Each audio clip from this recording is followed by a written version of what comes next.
जय जगन्नाथ सांग मैंने आपण मैंने केमती अच्छा आशा करुच्ची भल थे मुझे भल अच्छी एमटी कुकिंग चैनल को आपण समस्त को स्वागत जनाऊँगी। आज करवा पटल माछर झाल दिया। प्रथमे पटल माछ को लुण हल्दी माखई गलैली तापर कड़ाई तेल देदेली।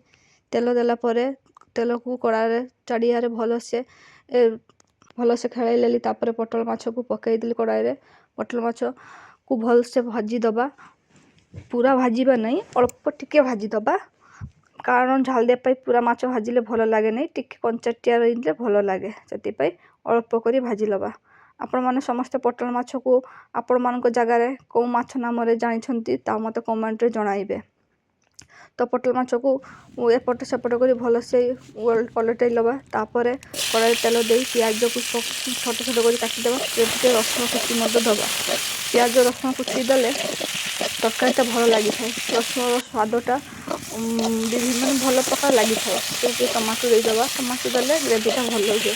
टमाटोटा को भलसे मेल्ट हवा पर्यंत लाड़ा। टमाटोटा भलसे मेल्ट होगले सरिष बाटा देदेबा। सरिष बाटा दे भलसे लाड़ा। सरिष बाटा भल बेस मात्रा देले भल हम, कारण झाल दिया होची ना, तो सरिषर कम से सरिष बाटा भल माने भल कि दबा। दे सारी से लुण हल्दी दे भलसे लाड़ा। घाटी लेकिन कौन करवा ना भलसे घाटी सरिषर गोटे फ्लेवर अच्छी जिते पर्यंत न बाहर से पर्यंत भलसे लाड़ा। तापर से पानी देदेबा। पानी दे भलसे लाड़ी दे भल भाव फुटाई से माछ देदेबा। भल भाव भलसे फुटब माछ देकी लाड़ी दे तापर भी भलसे फुटब।